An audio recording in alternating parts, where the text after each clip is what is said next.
Hello there. This is Fireside Chat number 3. And it is about, I'm going to take you back to the 1960s, which for some of you is ancient history. But Shakespeare posed a very interesting question when he wrote Hamlet. He asked, to be or not to be? That is the question.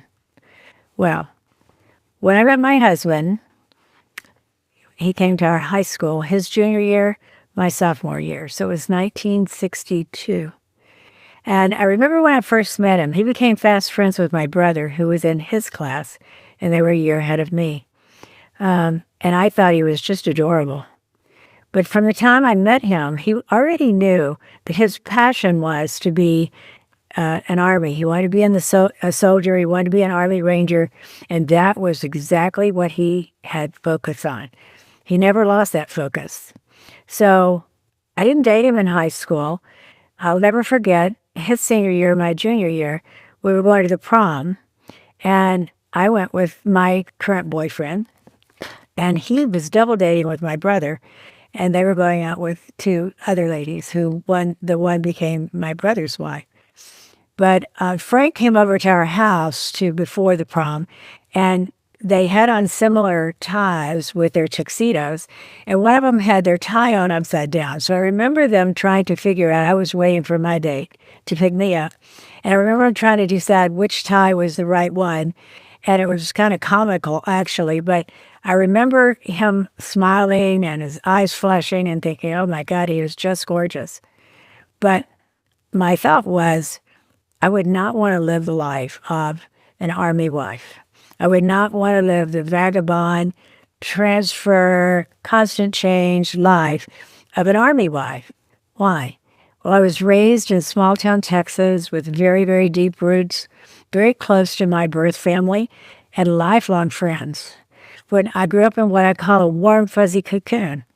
And Texas is more than a state. It's a state of mind. And so I was programmed to think, it's very provincial thinking. Why would anybody ever want to leave the borders of Texas, for God's sake? That was kind of my thinking. So we didn't date until college, and he went off to Texas A&M. And his first year up there, he was out carousing with the guys, and they got in a terrible car accident. And he was badly, badly injured. Broke his back, crushed his ankle. He was unconscious for 2 weeks or more. And they said that when he would come in and out of consciousness, that as he would enter consciousness, he would say, Army Ranger, soldier, jump out of airplanes, and then he'd lose consciousness again. So that's how focused he was on serving as an Army Ranger. That was his mission in life. That was his purpose. And the doctors initially weren't sure he was going to live. They prepared his parents that he may not live. And my mother and my brother went to visit him in the hospital, but I was tied up with my boyfriend. And I didn't think I wanted to be an Army wife ever on any stretch of the imagination. So Shakespeare's question, to be or not to be, was very much in the forefront of my mind. So I didn't even go see him in the hospital, which he still gives me grief about. But anyway, when I went to a summer class out at our community college in our area, and Frank didn't go back to school the first semester. He wasn't able to, but he went back the second semester of that next year, and he went in a wheelchair initially. He was very determined that he was still going to, the doctors, had been telling his parents that, well, if he lives, he'll certainly never be jumping out of airplanes. And his focus and his mission was, I will jump out of airplanes, I will be airborne, I will be an Army Ranger. And that's what brought him through this terrible recovery process that he had to go through. Well, he comes out there and he signs up to kind of catch back up on some of the coursework that he'd lost. He came to summer school, and it just so happened we were in the same government class. And I'll never forget, I was working at the bank. It was the summer before my freshman year, I think, in college. And I was working at the bank, and my girlfriend and I were trying to decide, do we want to take a summer class? And we went back and forth, and I said, Judy, let's just go, and we'll go for a class or two, and if we decide that it's just too much and we don't want to do it, and we'll wait till the semester starts and we'll drop the class. So we decided we'd sit in the back of the class so that if we decided to not come back the next class, that it would not be obvious to the professor and or our classmates. So I was in the very back of the row. The professor started calling the class roster, and he calls out Bon Villain. And I reached across the aisle. Judy was sitting across from me, and I said, Frank Bon Villain must be in this class. And then they get to my maiden name, which is Guy. And when he called out Dorothy Guy, I said, here. And Frank turns around. He was on the front of my row, and he turns around with that same big, unbelievable smile that I had been attracted to when he was over there to double date to the prom with my brother. And I remember looked at Judy, and I said, we're staying. And from there, we began to date. But his focus, his mission, his purpose was being an Army Ranger. So I had to wrestle with the question, to be or not to be an Army wife. That is the question.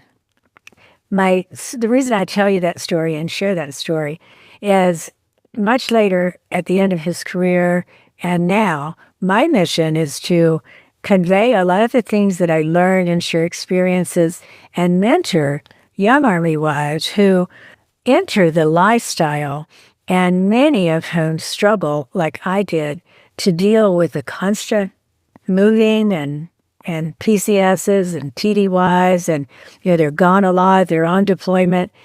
And I had no mentor to step in and come to me and give me some framework for understanding, this is the lifestyle, and these are things you can change.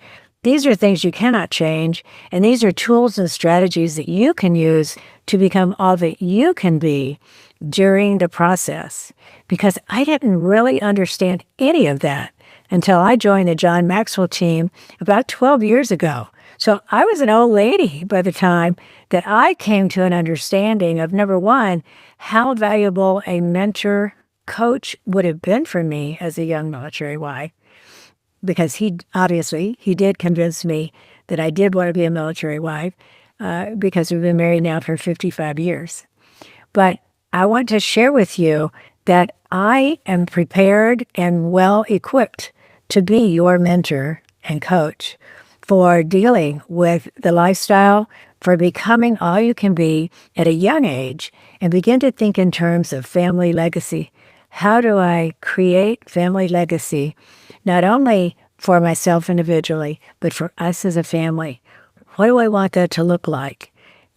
What can we leave behind that continues to give and help others to grow and learn beyond my lifetime? So that's what I'm about. I've set up Warrior Wives Academy just exactly for that purpose. And my Fireside Chats are to share real stories with you and a lesson each time. So the lesson here is, was it worth it? Absolutely. I would not be the person I am today had I not stepped out of my comfort zone, my little warm, fuzzy Texas cocoon, and became an Army wife. But it was hard and it was challenging, and a mentor coach could have made so much difference.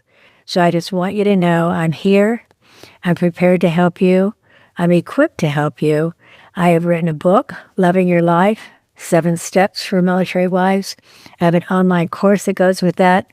My website is DorothyGuyBonvillain.com, and I invite you to join me on this journey. I have a lot to share. Thanks.